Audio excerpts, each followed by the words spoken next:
कहानी की शुरुआत होती है एक जू से, जहां कुछ शिकारियों ने घुसकर एक शेर का बच्चा चुरा लिया। उस बच्चे को पिंजरे में कैद करके एक हवाई जहाज में ले जाया जा रहा था। इसके बाद हम एक 25 साल की लड़की एल्मा को देखते हैं जो पियानिस्ट बनना चाहती है। उसे जानवर भी बहुत पसंद थे। एक दिन वो एक आइलैंड पर घूमने जा रही थी। असल में ये आइलैंड उसके दादा का था। उसके दादा ने उसे कई साल पहले गोद लिया था और अब उनकी मौत के बाद ये आइलैंड एल्मा को विरासत में मिला है। आइलैंड पर अंकल जो ने उसका स्वागत किया। वहाँ पर एक बहुत सुंदर सा घर था। उसने फैसला किया कि वो आज की रात इसी आइलैंड पर गुजारेगी। रात के समय अपने दादा की वीडियोस देखकर एल्मा का दिल भर आया। एक वीडियो में उसके दादा ने बताया कि स्नो नाम की एक मादा भेड़िया कुछ साल पहले न जाने कहां से इस आइलैंड पर आ गई थी और समय के साथ उन दोनों में गहरी दोस्ती हो गई। दादा ने एल्मा से कहा कि वो भी स्नो को ढूंढकर उससे दोस्ती कर ले। उस रात शेर के बच्चे वाला प्लेन बेहद खराब मौसम की वजह से उसी आइलैंड पर क्रैश हो गया। क्रैश की आवाज सुनकर एल्मा डर गई और उसने बाहर जाकर देखा,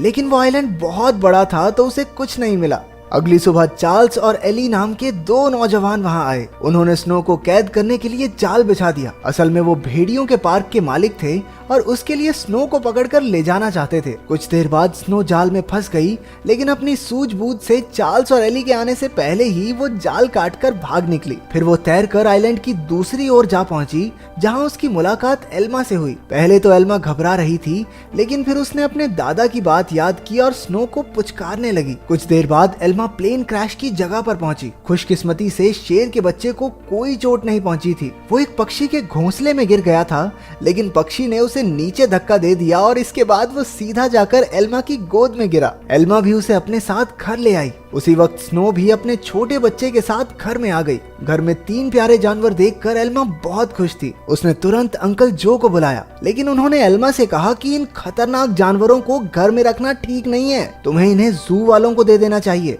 अंकल ने ये भी बताया कि शेर के बच्चे को ढूंढते हुए जू के कर्मचारी वहाँ जरूर आएंगे, और हुआ भी बिल्कुल वैसा ही। अगले दिन एनिमल कंट्रोल वाले वहाँ पहुँच गए। वो जानती थी कि जू वाले कितने बेरहम होते हैं, इसलिए उसने फैसला किया कि वो उन्हें जानवरों के बारे में कुछ नहीं बताएगी। उसने झूठ कह दिया कि उसने किसी शेर के बच्चे को नहीं देखा। घर लौटकर उसने देखा कि स्नो अपने बच्चे के साथ साथ शेर के बच्चे को भी दूध पिला रही थी। उसे बेहद खुशी हुई क्योंकि अब स्नो दोनों बच्चों का ख्याल रख रही थी। जैसे जैसे दिन बीतते गए दोनों बच्चों में दोस्ती बढ़ती रही। एल्मा ने भेड़िए के बच्चे का नाम जैक रखा और शेर के बच्चे का नाम ड्रीमर। उधर अंकल जो को चिंता थी कि ये जंगली जानवर एल्मा को कोई नुकसान न पहुंचा दें, लेकिन इसी तरह कुछ महीने गुजर गए और अब दोनों बच्चे थोड़े बड़े हो चुके थे। एल्मा उन्हें आइलैंड पर घुमाने ले जाती और अपने दादा की मनपसंद जगह पर उनके साथ खेलती भी थी। बदकिस्मती से एक दिन जब एल्मा पियानो के एक ऑडिशन के लिए गई थी, तो पीछे से वो भेड़िए के पार्क वाले आइलैंड पर घुस गए। इस बार वो स्नो को कैद करके अपने साथ ले ही गए। उधर एल्मा का सिलेक्शन भी हो गया और वो बेहद खुश थी, लेकिन जब वो घर लौटी तो उसके होश उड़ गए। उसके घर का सारा सामान बिखरा हुआ था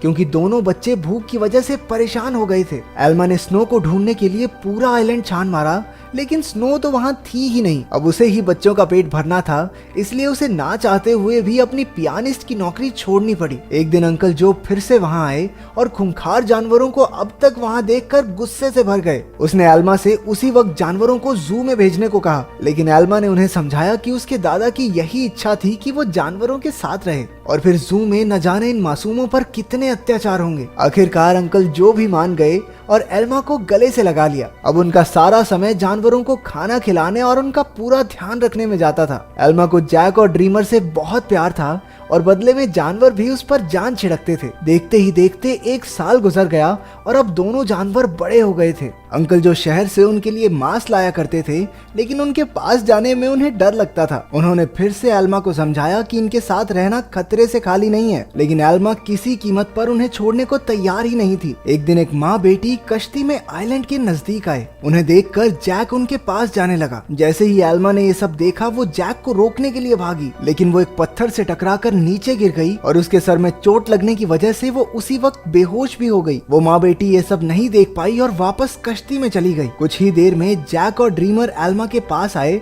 और उसे उठाने की बहुत सी कोशिशें की, लेकिन कोई फायदा नहीं हुआ। वो कई घंटों तक जोर जोर से आवाजें लगाकर मदद के लिए पुकारते रहे, लेकिन कोई नहीं आया। जल्द ही रात हो गई और दोनों जानवर एल्मा से सटकर बैठ गए। उन्होंने पूरी रात जागकर एल्मा को गर्माहट दी। अगली सुबह अंकल जो ने एल्मा को कई बार कॉल की, लेकिन कोई जवाब न मिलने पर वो समझ गए कि कुछ तो गड़बड़ जरूर है। वो तुरंत आइलैंड पर पहुंचे। उन्हें लगा कि जरूर इन जंगली जानवरों ने एल्मा पर हमला कर दिया होगा, इसलिए उन्होंने एनिमल कंट्रोल वालों को कॉल कर दिया। लेकिन जब उन्हें एल्मा बेहोश मिली और जानवरों को उसकी रक्षा करते देखा तो उन्हें अपनी इस हरकत पर बहुत पछतावा हुआ। इसके बाद जब एल्मा को हॉस्पिटल ले जाया गया तो डॉक्टर ने उन्हें बताया कि अगर जैक और ड्रीमर ने उसे गर्माहट न दी होती तो शायद वो आज जिंदा न होती। उधर एनिमल कंट्रोल वालों ने जैक को पकड़कर इलाई और चार्ल्स को सौंप दिया। उन्हें एहसास हो गया कि जैक तो स्नो का ही बच्चा है। वहीं ड्रीमर को एलन नाम के एक आदमी को बेच दिया गया जो एक जू चलाता था। एलन बहुत बेरहम आदमी था जो अक्सर अपने जानवरों को पीटा करता था, लेकिन अपने बाप से बिल्कुल उल्टा उसका बेटा रैफा बहुत नरम दिल का था। जल्द ही उसकी दोस्ती ड्रीमर से हो गई, लेकिन कुछ ही दिनों में बेचारे ड्रीमर को कई नशीली दवाइयां देकर सर्कस में करतब करने के लिए मजबूर किया जाता। ड्रीमर ने अब तक की अपनी जिंदगी मजे से आइलैंड पर गुजारी थी, लेकिन इन बेरहम लोगों ने उस पर काफी बुरा असर डाला। इसलिए राफा अक्सर उसके पास उसे शांत करने जाया करता। उधर हॉस्पिटल में एल्मा ने होश में आते ही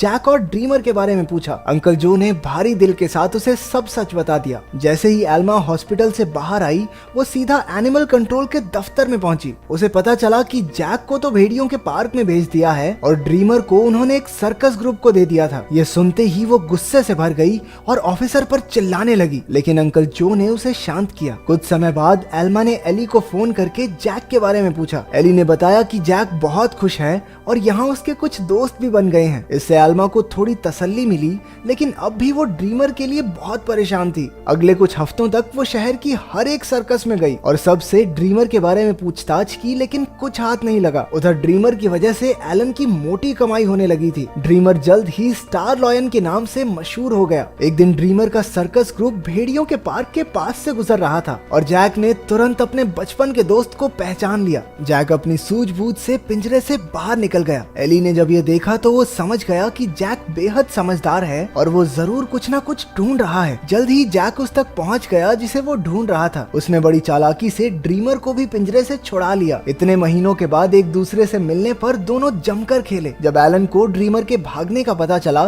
तो उसने गुस्से में बेहोश करने वाली बंदूक निकाल ली। उसके बेटे रैफा ने उसे रोकने की बहुत कोशिश की, लेकिन लालची एलन ने उसकी एक ना सुनी। हार कर रैफा भी ड्रीमर को ढूंढने एलन के साथ चल पड़ा। एलन ने एली को भी ड्रीमर के बारे में बताया। अब वो समझ गए थे कि जैक और ड्रीमर दोनों साथ ही हैं। इसी वजह से पूरे शहर में हाई अलर्ट जारी कर दिया गया। उस शाम एली ने एल्मा को सब कुछ बताया और कहा कि एनिमल कंट्रोल वाले दोनों जानवरों के पीछे पड़े हैं। ये सुनकर एल्मा घबरा गई, लेकिन एली ने बताया कि उन्होंने जैक के शरीर में एक ट्रैकर फिट किया था। जैक और ड्रीमर की आखिरी लोकेशन एक जंगल के आसपास थी। अब एल्मा और एली ने मिलकर जानवरों को ढूंढने का फैसला किया। उधर दोनों जानवर शहर में खुलेआम घूम रहे थे, इसलिए पुलिस ने शूट एट साइट के ऑर्डर्स दे दिए। बाद में दोनों जानवर फिर से जंगल में पहुंच गए, जहां एलन और रफा ने उन्हें देख लिया। लालची एलन ने ड्रीमर पर अपनी ट्रैंकुलाइजर गन से हमला कर दिया, लेकिन उसी वक्त जैक बीच में आ गया और अपने दोस्त के बदले खुद गोली का शिकार हो गया। बेचारा जैक तो उसी वक्त बेहोश हो गया, जबकि ड्रीमर को वहां से भागने का मौका मिल गया। उसके भाग जाने के बाद रफा ने तुरंत जैक का ट्रैकर हटाकर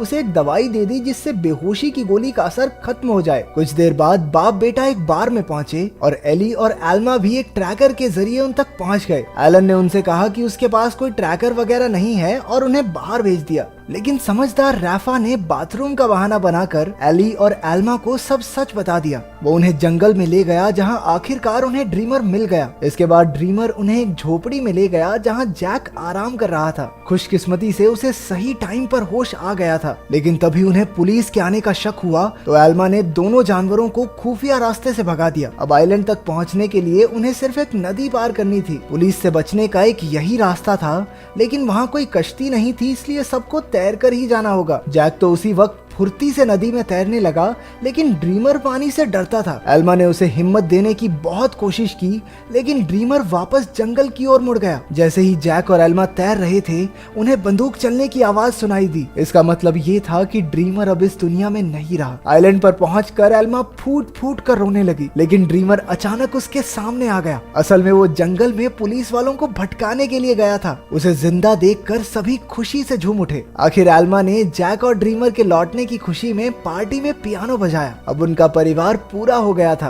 अंत में एल्मा ने सबको अपने प्यारे जानवरों की कहानी बताई, जिससे सभी लोगों के दिल भर आए और वो तीनों खुशी खुशी फिर से एक साथ रहने लगे।